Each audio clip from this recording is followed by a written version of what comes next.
دعا تو ایک ایسی چیز ہے جو ہر انسان کو خود کرنی چاہیے اپنے لیے، ٹھیک ہے، دوسروں کو، نیک لوگوں کو، کسی کو بھی، اپنے رشتہ داروں کو، والدین کو، بہن بھائیوں کو کہہ سکتے ہیں کہ وہ ہمارے لیے دعا کریں، لیکن پہلے خود انسان کو اپنے لیے کرنی چاہیے جب دوسروں کی بھی کی ہوئی فائدہ دیتی ہیں۔ تو بنی اسرائیل کہتے ہیں موسیٰ علیہ السلام سے آپ ہی دعا کر لیجئے اور اپنے رب سے پوچھ لیجئے یبین لنا ما ہی، کہ گائے کس قسم کی ہو، ذرا ہمیں کچھ ڈسکرپشن بتا دیں۔ قال انہ یقول، موسیٰ علیہ السلام نے کہا کہ اللہ تعالیٰ فرما رہے ہیں انہا بقرۃ لا فارد ولا بکر، کہ ایسی گائے ذبح کرو جو نہ بڑھیا ہو نہ بچیا ہو، نہ چھوٹی بچی بالکل چھوٹی سی ہو اور نہ ہی بہت عمر رسیدہ، جوان گائے ہو، عوان بین ذالک، درمیانی عمر کی ہو۔ ففعلوا ما تؤمرون، کرو جو تمہیں کہا جا رہا ہے کرنے کو، بہت سوال نہ کرو۔ لیکن بنی اسرائیل کہاں باز آنے والے تھے، ایک اور سوال ڈھونڈ کے لے آئے۔ قالوا ادع لنا ربک، موسیٰ اپنے رب سے دعا کرو، یبین لنا ما لونہا، کہ وہ ہمیں بتائے کہ اس کا رنگ کیسا ہو۔ قال انہ یقول انہا بقرۃ صفراء، موسیٰ علیہ السلام نے رنگ بھی پوچھ لیا تو اللہ تعالیٰ نے فرمایا کہ وہ گہرے زرد رنگ کی ہو، فاقع لونہا، اور زرد بھی ایسا جو چمکیلا ہو، تسر الناظرین، دیکھنے والے دیکھ کے خوش ہو جائیں، بہترین قسم کا رنگ۔ معاملہ اور مشکل ہو گیا، بنی اسرائیل بھی اس میں بس نہیں ہوئے۔ قالوا ادع لنا ربک یبین لنا ما ہی، کہنے لگے موسیٰ اپنے رب سے دعا کرو کہ ہمیں اچھی طرح بتائے کہ وہ کیسی گائے ہے۔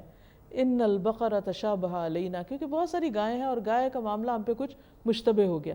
بات کیا تھی؟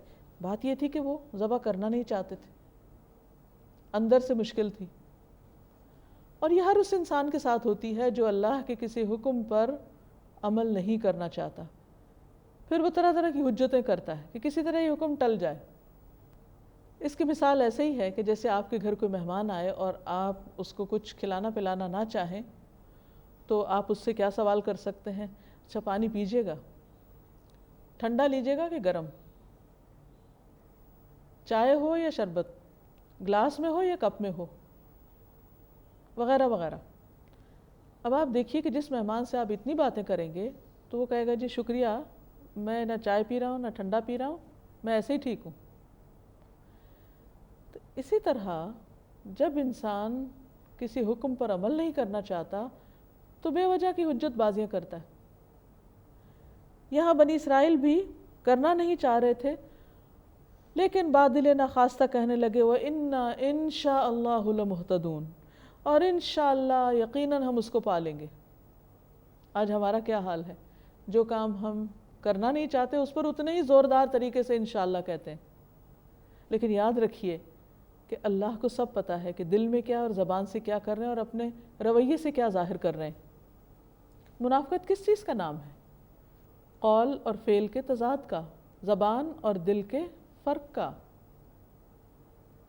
جب انسان کے اندر اللہ کی محبت نہ ہو اور وہ ایک محبت پریٹینڈ کر رہا ہو، اندر خشوع نہ ہو اور مسکین بن کے بیٹھا ہو، دل میں وہ چیز نہ ہو اور دوسرے کی خوشامد کر رہا ہو، تو یہ رویہ ایک ناپسندیدہ رویہ ہے۔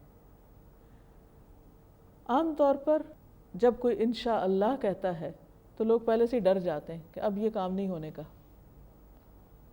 حالانکہ ہونا کیا چاہیے کہ جب انسان اللہ کا نام لے لے تو پھر اس کی لاج رکھے، اسے ہر قیمت پر کرنے کی کوشش کرے اور اس کا مذاق نہ بنائے۔ بہرحال انہوں نے بھی انشاءاللہ کہہ دیا، لیکن شاید اپنے انشاءاللہ میں سچے تھے اس لیے کام کر کے ہی دکھایا، چاہے بہت بہانے بازیاں کی، لیکن آخر کار وہ کر لیا جو ان سے کہا گیا تھا۔ ہاں اگر وہ پہلے درجے پہ کرتے تو کرنا بہت آسان تھا۔ قال انہ یقول انہا بقرۃ لا ذلول تثیر الارض، موسیٰ علیہ السلام جواب لے کے آتے ہیں کہ اللہ تعالیٰ فرما رہے ہیں کہ ایک ایسی گائے ہو جو کام نہ کرتی ہو، نہ تو کھیت میں ہل جوتتی ہو اور نہ کھیت کو پانی پلاتی ہو، سیراب کرتی ہو، مسلمتن، کسی قسم کا کوئی داغ بھی نہ ہو، بالکل صحیح سلامت ہو، کہیں کوئی دانت ٹوٹا نہ ہو یا کوئی جسم کے اوپر کسی قسم کا نشان نہ ہو، لا شیۃ فیہا، اسپاٹلیس۔ قالوا الآن جئت بالحق، کہنے لگے ہاں اب تو حق لایا، اب ہمیں سمجھ آ گئی۔ فذبحوها، تو انہوں نے اس کو ذبح کیا۔ وما کادوا یفعلون، اور وہ ایسا کرتے دکھائی نہ دیتے تھے، لگتا نہیں تھا کہ وہ کریں گے کبھی، لیکن بسیار مشکل کے بعد انہوں نے بالآخر یہ کام کر ہی لیا۔ اب جس کام کو کرنے سے وہ گھبرا رہے تھے، کترا رہے تھے، کیونکہ ان کے خیال میں یہ تھا کہ اگر ہم نے گائے ذبح کر دی تو معلوم نہیں کون سی آفت آ جائے گی، کیونکہ ان کے دل کے اندر اس کے لیے ایک بڑا تقدس تھا۔